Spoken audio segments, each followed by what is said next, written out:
Bismillahirrahmanirrahim. Assalamualaikum warahmatullahi wabarakatuh.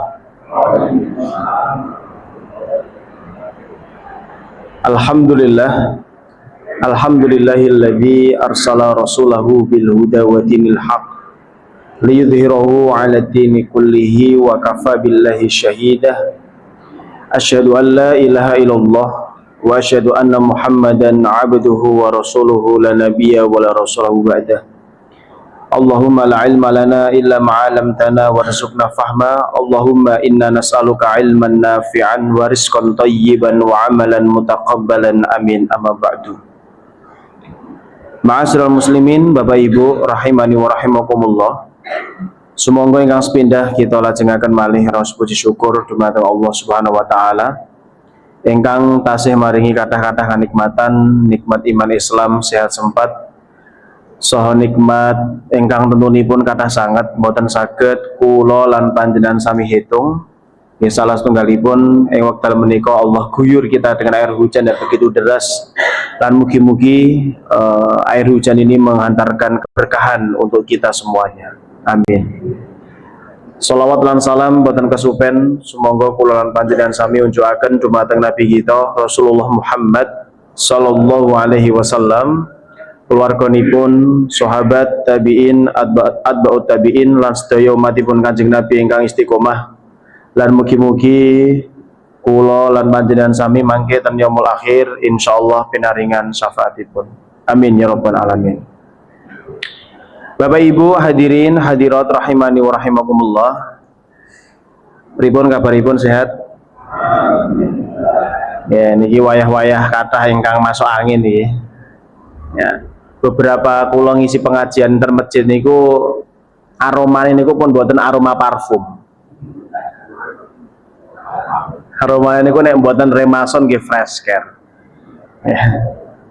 Tapi mboten menapa, mugi-mugi kula lan panjenengan sami kalaupun sakit, insya Allah sakit kula lan panjenengan sami niku tetap berada di jalan yang baik, dan itu memiliki satu kebaikan yang begitu luar biasa. Baik Bapak Ibu rahimakumullah, kita awiti rumiyin kajian menika dengan membaca basmalah. Bismillahirrahmanirrahim. Bapak Ibu rahimani wa rahimakumullah, ing wekdal menika monggo kula lan panjenengan sami membahas satu kajian nggih menika perkawis dua hal, yang mana dua hal ini sudah menjadi satu ketentuan untuk kita, ya, tentang masalah dosa dan tentang masalah taubat. Maka dosa dan taubat ini adalah salah satu konsekuensi yang harus kita miliki, karena mau bagaimanapun Bapak Ibu sekalian, sekuat apapun kita sebagai manusia menjaga diri kita dari dosa, tetap aja kita terkena celah-celah dosa itu.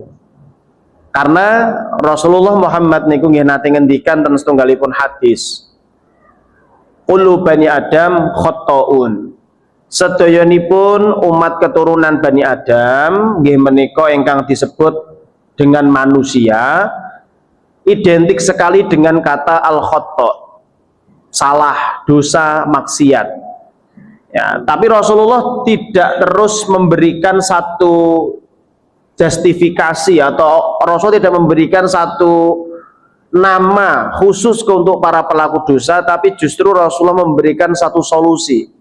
Wa khairul khotta'ina at-tawwabun. Ya, kita kalaupun khilaf melakukan maksiat sudahlah, ya. Tapi yang paling penting kita mampu tidak untuk kembali lagi di jalan yang benar, yang mana ini sudah kita bahas di dua pertemuan yang sebelumnya, ya. Maka pada kesempatan malam hari ini kita akan fokuskan, ternyata Bapak Ibu, dosa ingkang kula lan panjenengan sami lakukan itu ternyata sangat berdampak sekali terhadap hati dan jasad kita, terutama hati. Karena mau bagaimanapun kula lan panjenengan sami ini setiap meneteskan satu dosa atau melakukan setunggalipun dosa itu pasti akan mewarnai hati kita bukan dengan warna yang baik tapi dengan warna yang hitam. Ya, maka sebagaimana Allah berfirman ya di dalam surah Al-Mutaffifin ayat 14, Allah berfirman kalla bal rana ala qulubihim ma kanu yaksibun. Ya, sekali-kali tidak demikian, sebenarnya apa yang selalu mereka usahakan itu menutupi hati mereka. Ya, maka dari firman Allah ini ternyata Bapak Ibu kita jadi memahami ternyata dosa itu paling tidak kata para ulama memiliki dua definisi yang paling penting, yang paling pokok. Yang pertama, dosa itu beban. Yang kedua, dosa itu menggelisahkan bagi orang yang beriman. Ya, maka kita harus paham kegelisahan kita ketika setelah melaksanakan sebuah dosa itu merupakan sebuah alarm keimanan. Maka sudah menjadi sebuah ancaman atau bencana besar menawi kula lan panjenengan sami melakukan maksiat tapi mboten enten kegelisahan. Ya. Kita mencela orang lain kok di hati kita nggak ada rasa gelisah. Nah ini malah justru bahaya. Karena kata para ulama, kegelisahan seorang yang beriman setelah melakukan dosa itu adalah alarm keimanan.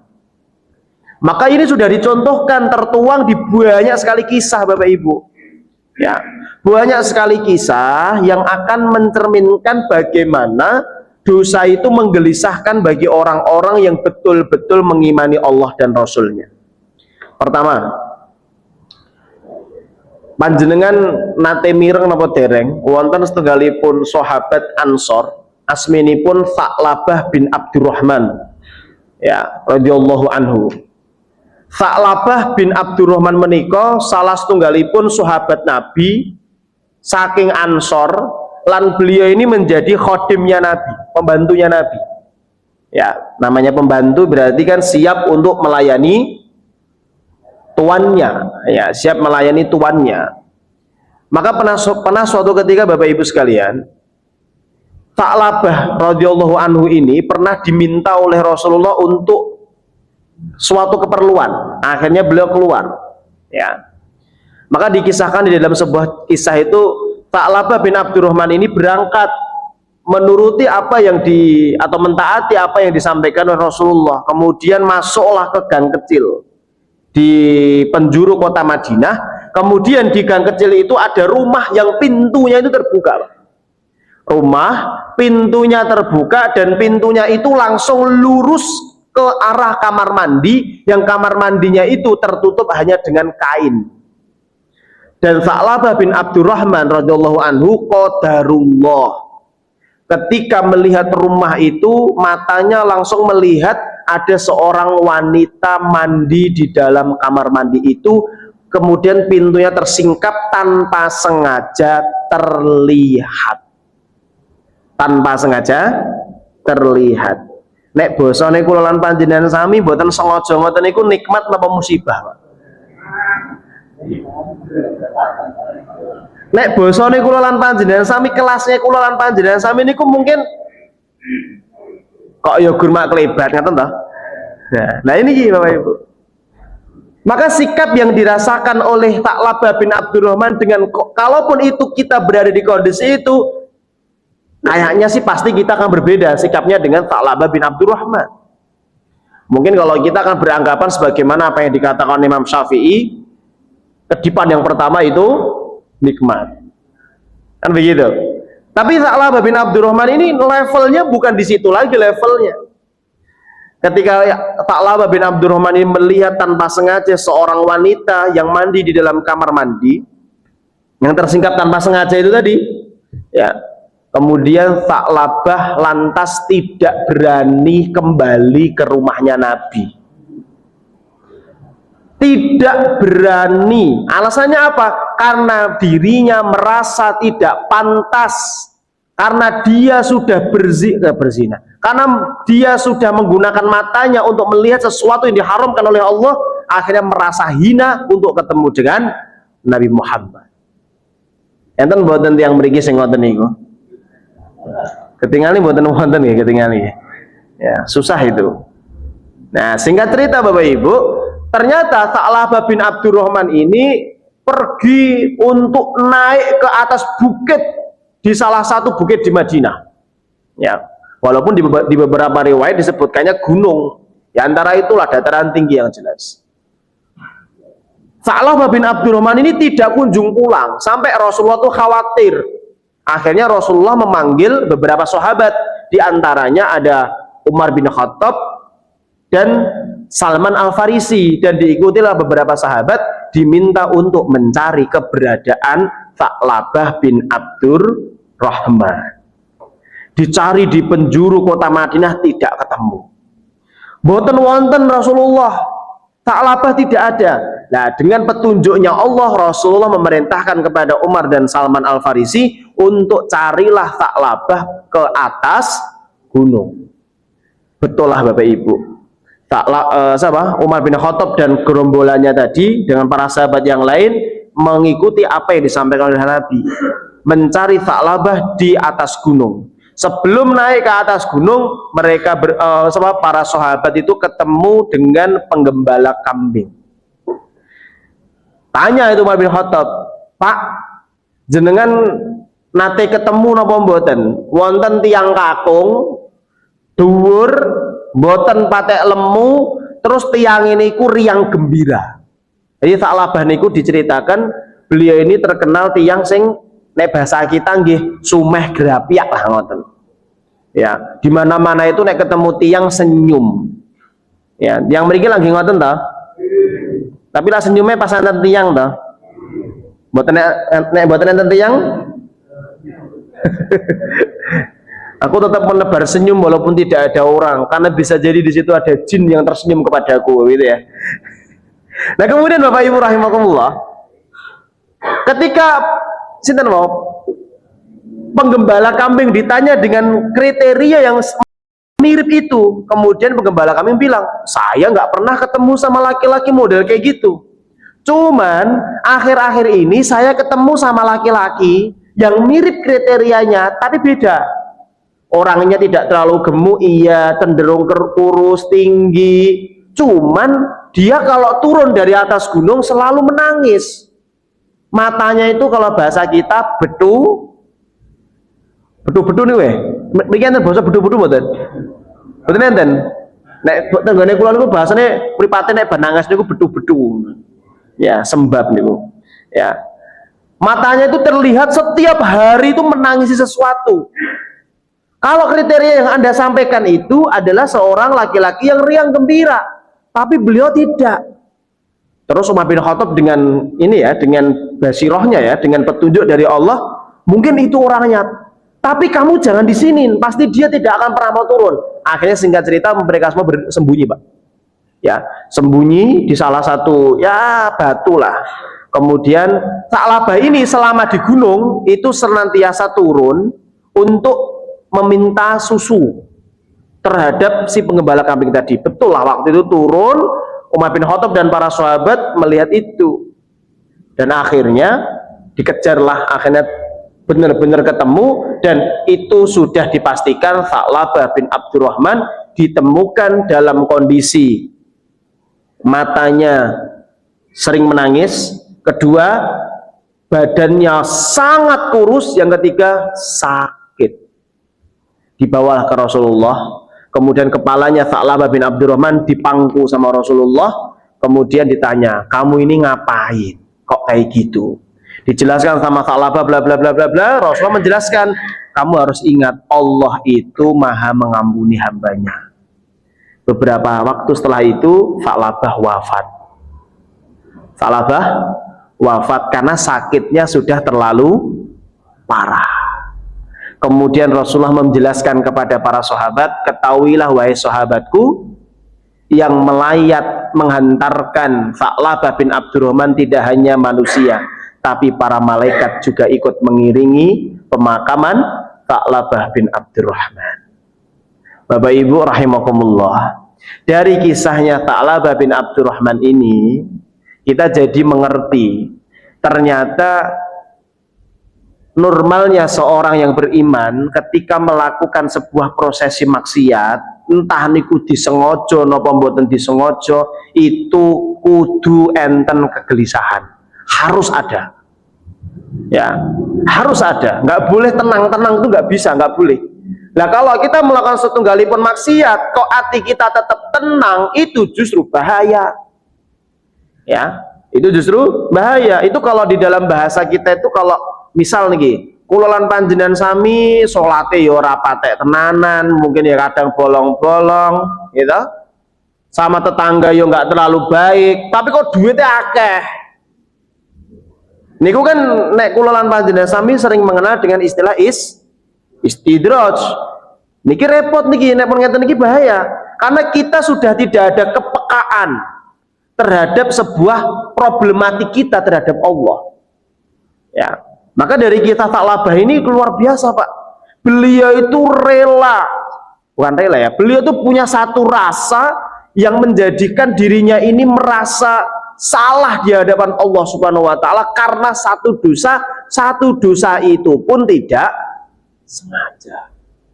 Dan nek kula lan panjenengan sami sing disengaja lho ora rumangsa dosa. Malah justru terkadang kita yang karena seringnya kita melakukan aktivitas dosa itu, sekarang malah justru seolah-olah dosa itu menjadi hal yang biasa.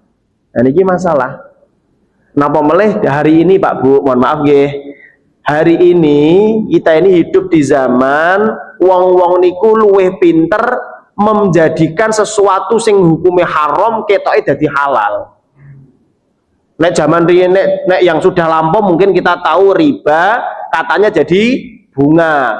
Nek zaman saniki ya ten Bekasi niku Pak, wonten istilah kalau kita mengingatkan Bu, nggak boleh gibah Bu, nggak boleh rasan-rasan Bu, kita nggak gibah kok Ustadz. Lah terus ngapain? Transfer data.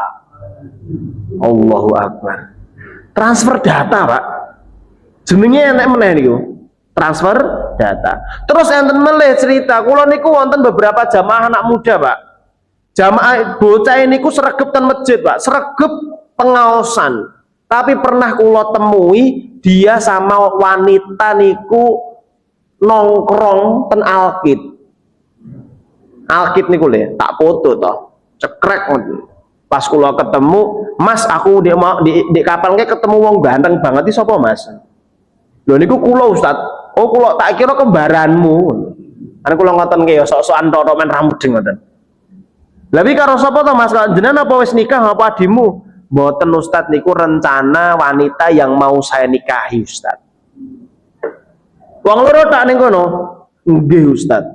Tapi tenang Ustaz, kita nggak goncengan kok, motoran dewe-dewe. Ya.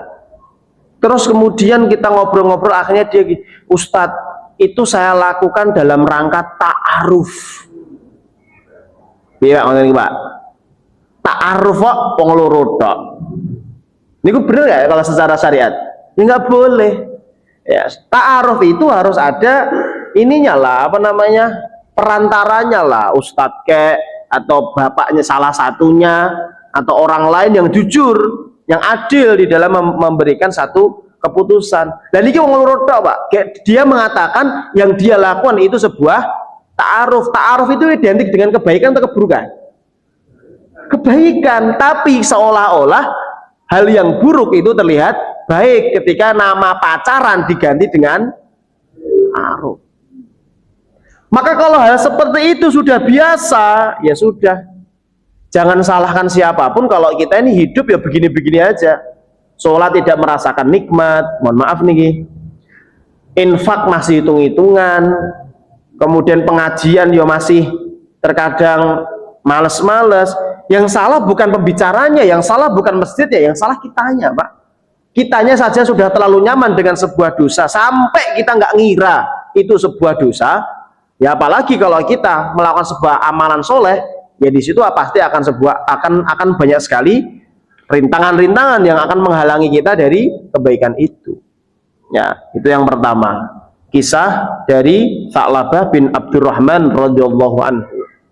Kisah yang kedua. Bapak Ibu rahimani wa rahimakumullah, kula lan panjenengan sami pasti kenal ada seorang ulama bernama Fudail bin Iyad. Ya, nanti mireng Pak. Ya. Fudail bin Iyad ini adalah seorang laki-laki mantan perampok. Mantan preman, perampok.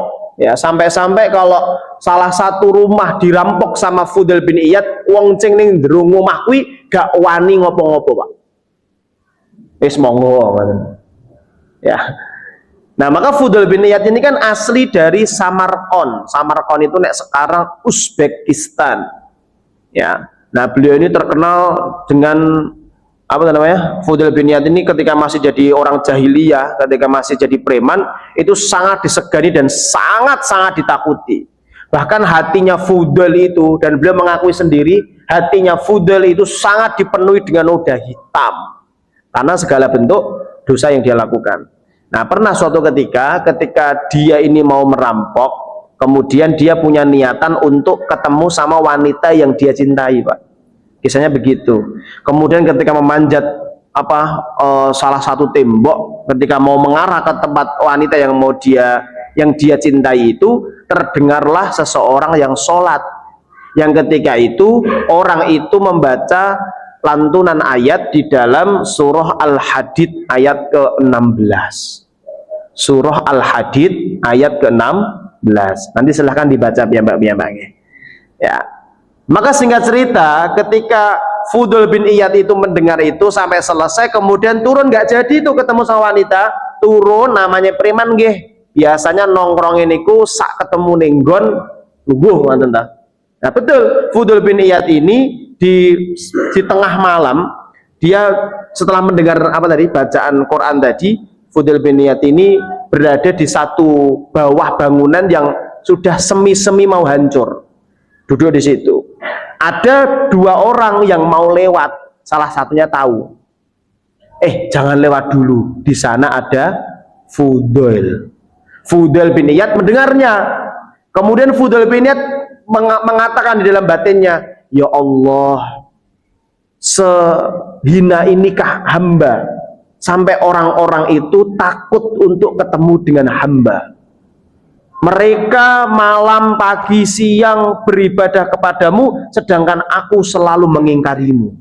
Maka mulai dari detik itu Fudail bin Iyad taubatan nasuha, dan kemudian Fudail bin Iyad merasakan setiap kemaksiatan itu berdampak di dalam hatinya. Akhirnya setiap kemaksiatan yang dilakukan akan menggelisahkan hatinya, yang dulu itu maksiat tidak menggelisahkan sama sekali, sampai dia mengatakan hatinya itu gelap.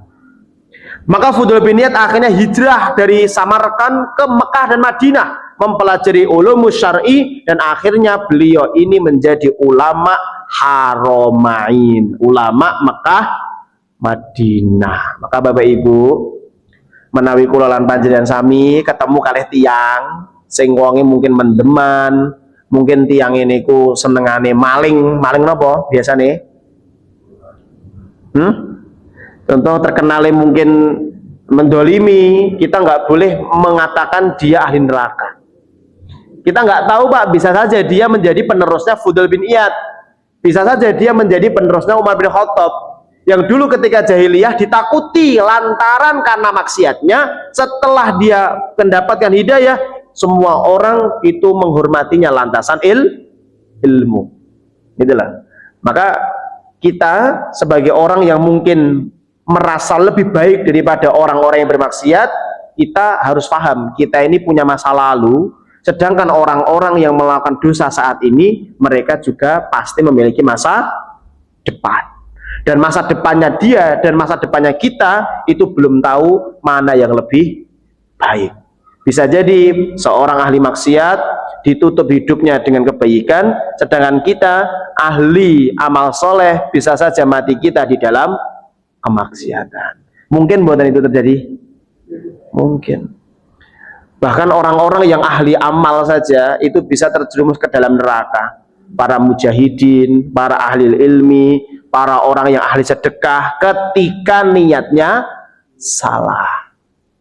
Ya. Kenapa kok seorang mujahidin bisa masuk neraka? Pada janjinya Allah itu surga, karena dia memang berjuang itu niatnya supaya dikatakan superhero, dikatakan seorang pejuang saja, bukan fisabilillah. Ya, maka Bapak Ibu, kita ini terkadang ngapunten nggih, pandai betul di dalam menjalani sebuah kehidupan yang mana amalan-amalan di dalamnya itu penuh dengan keindahan. Tapi kita terkadang lupa yang terpenting daripada amalan itu adalah rohnya. Ya, maka saya pernah membaca satu qaul dari sahabat Ali bin Abi Thalib. Perkataannya menarik. Beliau mengatakan begini: kunu qubulul amali asyaddu ihtimaman minal amal. Beliau mengatakan dalam sebuah qaulnya, kunu qubulul amal, jadikanlah syarat diterimanya amal asyaddu ihtimaman, lebih engkau perhatikan minal amal, daripada amalan itu sendiri. Ya, maka Bapak Ibu, ini menandakan syarat sah, syarat wajib untuk sebuah amalan itu lebih penting daripada amalan yang kita lakukan.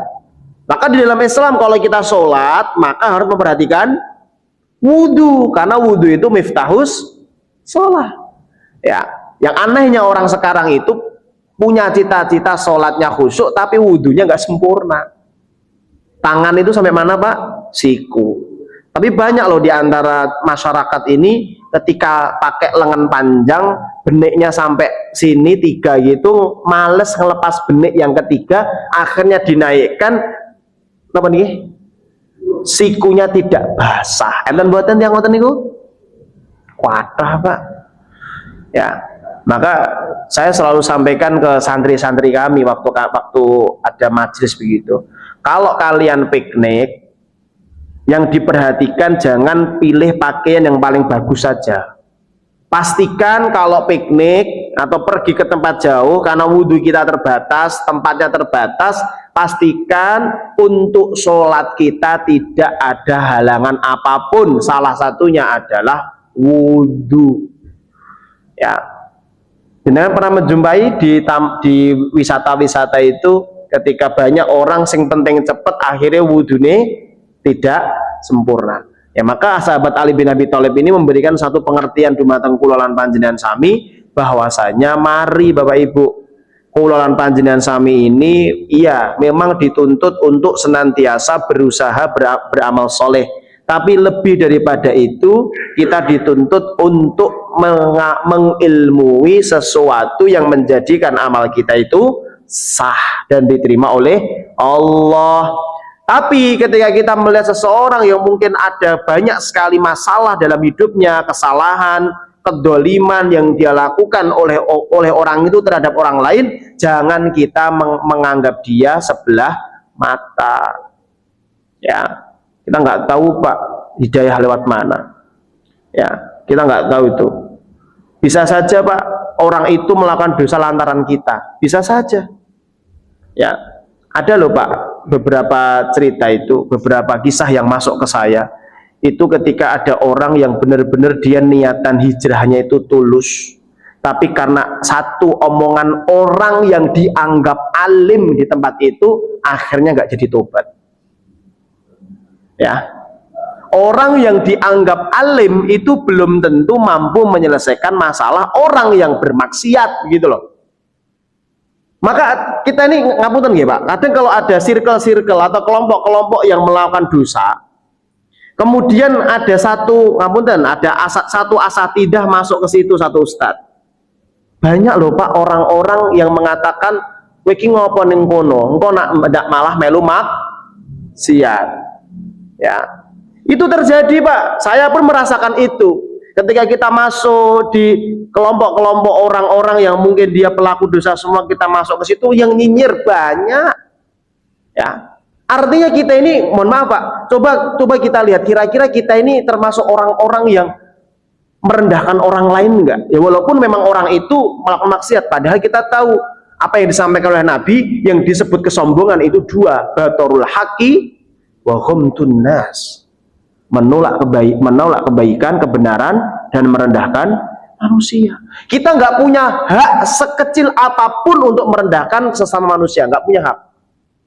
Cuman kita bisa memilih, kalaupun orang itu melakukan dosa, jangan rendahkan orangnya, tapi salahkan dosanya. Kita nggak boleh loh Pak, haram hukumnya kita membenci orang yang melakukan maksiat. Nggak bisa, nggak boleh. Yang boleh, yang wajib justru kita membenci amalan yang dia lakukan, supaya kita ini terhindar dari sifat sombong tadi. Ya, maka Bapak Ibu rahimakumullah, menghindari orang lain supaya tidak terkena dosa lantaran kita, itu juga kita harus lakukan. Sebagai contoh Pak, ada seorang ulama yang bernama Ibrahim An-Nakhai. Nanti mireng badan. Ibrahim An-Nakhai ini seorang ulama yang diberikan penyakit oleh Allah berupa rabun senja.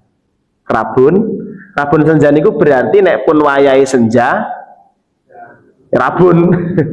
Mboten ketinggal. Intinya sudah, kalau sudah mulai maghrib itu sudah mulai tidak jelas penglihatan beliau. Beliau niku gadah setunggalipun murid. Asminipun Sulaiman bin Mihran. Sulaiman bin Mihran ini adalah salah satu dari sekian banyak muridnya Ibrahim An-Nakhai yang dipilih oleh beliau untuk menuntun beliau untuk pulang setelah majelis. Jadi majelis ketika beliau mau pulang itu selalu yang diminta menghantarkan pulang adalah Sulaiman bin Mihran. Dan Sulaiman bin Mihran ini seorang laki-laki, seorang murid yang Allah berikan keistimewaan, mata beliau itu juling. Nek basa Jawane napa niku? Kero. Nah, pernah suatu ketika Pak, ketika menghantarkan gurunya Ibrahim An-Nakhai berjalan dari tempat majelisnya untuk pulang, di tengah perjalanan Ibrahim An-Nakhai dan Sulaiman ini mendengar ada kelompok laki-laki di persis sepanjang jalan itu, yang mereka ini terkenal kalau ada orang yang lewat situ pasti akan didolimi, minimal akan dicaci. Kemudian Ibrahim An-Nakhai beliau mengatakan kepada Sulaiman bin Mihran, Mas, ketoke awake dhewe aja lewat kene, balik wae, padahal rumahnya tinggal dekat. Kata Sulaiman bin Mihran, ngeten mawon jenengan nek dados murite, purun mboten balik. Ngeten mawon. Kinten-kinten Pak. Nu coba misal mawon jenengan nuntun nganter sudah jarak 200 meter, niku gur garek 50 meter sampai, atau jenengan pilih mubeng setengah kilo melih. Dan jenengan pilih pundi kira-kira? Mungkin kita akan seperti Sulaiman bin Mihran, wahai guruku, kenapa kita harus balik? Bentar lagi sampai. Kata Ibrahim An-Nakhai, sudah nurut saja, ayo kita balik. Sulaiman bin Mihran tetap nggak mau. Lewat sini saja, malah bilang begini, apakah engkau takut wahai guruku, nanti kalau kita lewat orang-orang itu mengatakan si mata juling menuntun si buta. Jadi Sulaiman bin Mihran ini menantang dirinya, apakah engkau itu takut wahai guruku, kalau kita lewat kita dapat cacian, si juling menuntun si buta. Sudah, ayo kita balik. Bener Pak, balik, nurut, akhirnya sampai rumah. Ya, sampai rumah Ibrahim An-Nakhai ditanya lagi, apa maksud Anda wahai guruku melakukan ini?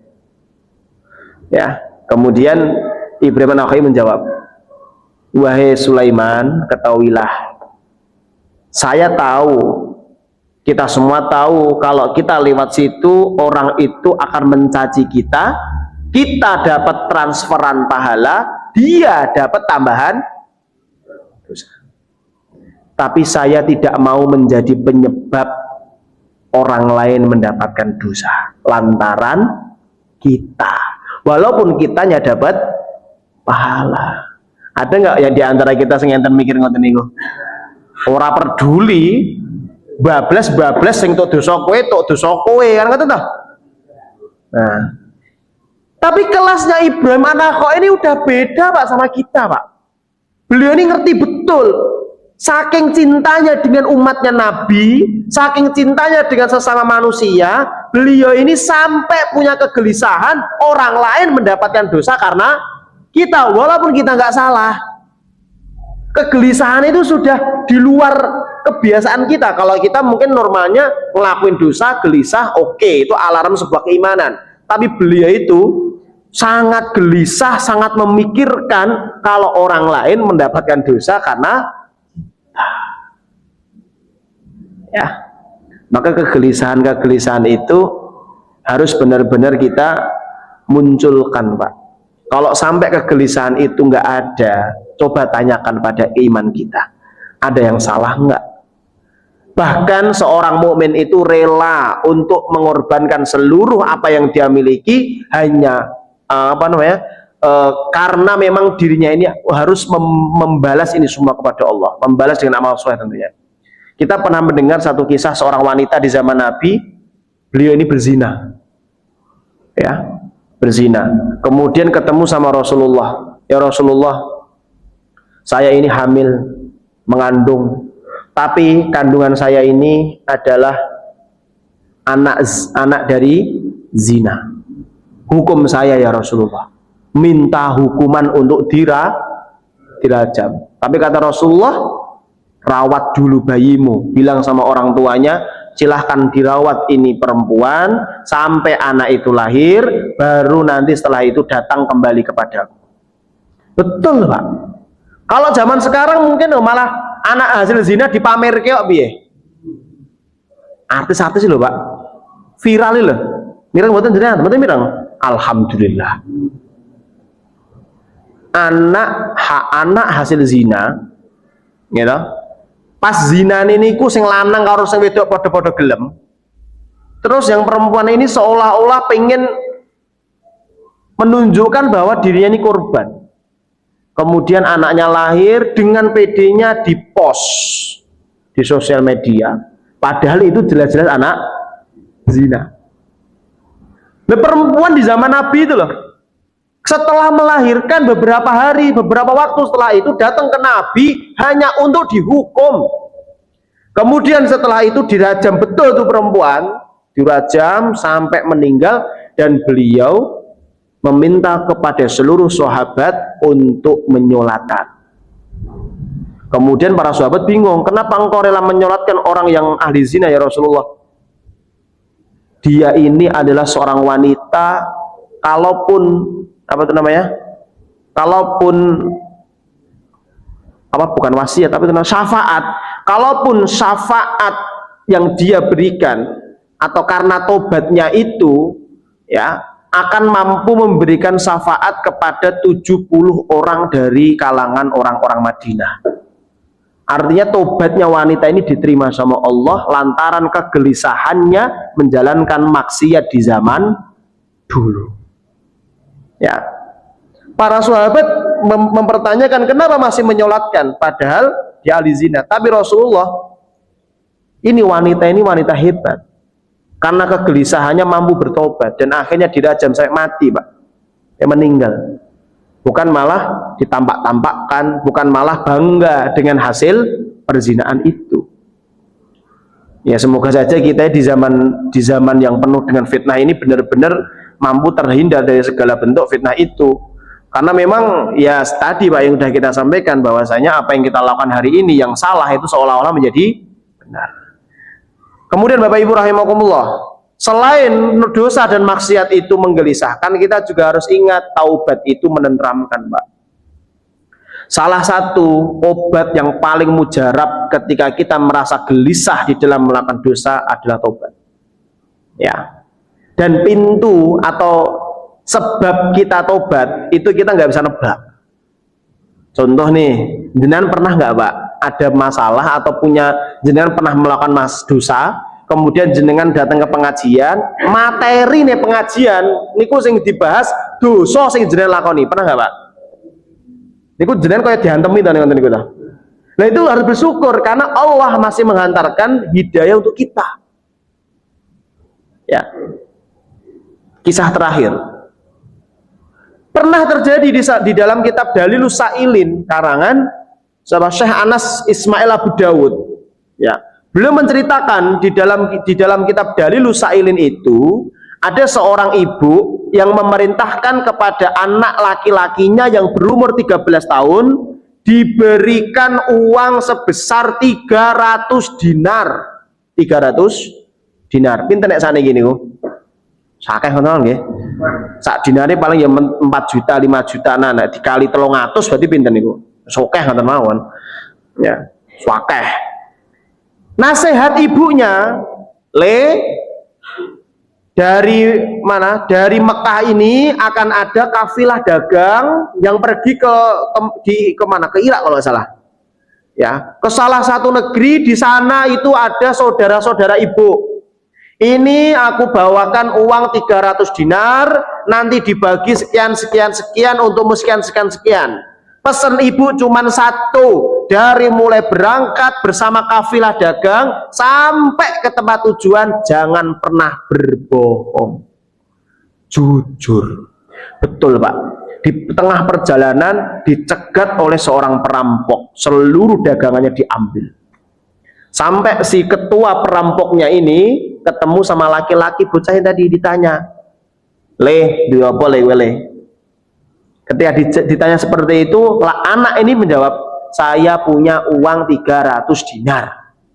Dengan jujurnya memberitahu kalau dia megang uang 300 dinar. Kalaupun si anak kecil itu mengatakan saya nggak punya apa-apa paman, kira-kira perampoknya percaya mboten? Percaya lah wong bocah. Gitu Pak. Tapi anak ini karena kejujurannya saya megang uang 300 dinar. Setelah itu, loh kamu apa nggak tahu saya? Kamu ini kenapa kok jujur sekali? Saya sudah berjanji sama ibu saya untuk senantiasa jujur. Lantaran anak ini seluruh perampok tobat.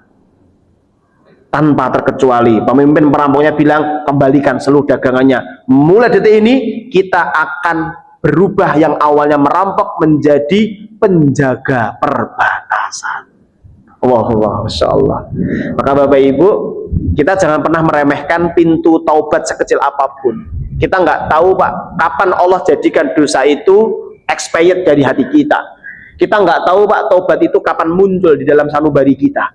Yang paling penting hari ini, kalau kita masih melakukan dosa dan di situ masih ada kegelisahan, berarti keimanan kita masih berfungsi. Kalau kita merasa gelisah dengan sebuah masalah, sebuah maksiat, tidak ada jalan yang paling indah kecuali cepat-cepat taubat. Kalau sudah seperti itu, insya Allah rules jalan yang Allah tuntunkan sudah kita ikuti. Yang jadi masalah melakukan dosa, gelisah iya, nih nggak bali. Ini repot. Maka pentingnya kita mujalasah ma'as solihin, berduduk dengan orang-orang solih, kita bertemu dengan orang-orang baik, itu salah satu upaya kita untuk menjemput hidayah lewat taubat. Wallahu a'lam bishawab. Bapak Ibu rahimakumullah, itu saja yang bisa kami sampaikan. Semoga kita termasuk orang-orang yang terus diberikan alarm oleh Allah ketika melakukan maksiat, dan semoga kita terus diberikan kemudian untuk menghindari maksiat, dan semoga kalaupun kita menjadi ahli maksiat, semoga cepat-cepat Allah arahkan kita ke jalan taubatan nasuha. Amin ya rabbal alamin. Aqulu qouli hadza wa astaghfirullah li wa lakum. Subhanakallahumma wa bihamdika asyhadu an la ilaha illa anta astaghfiruka wa atubu ilaik. Assalamualaikum warahmatullahi wabarakatuh.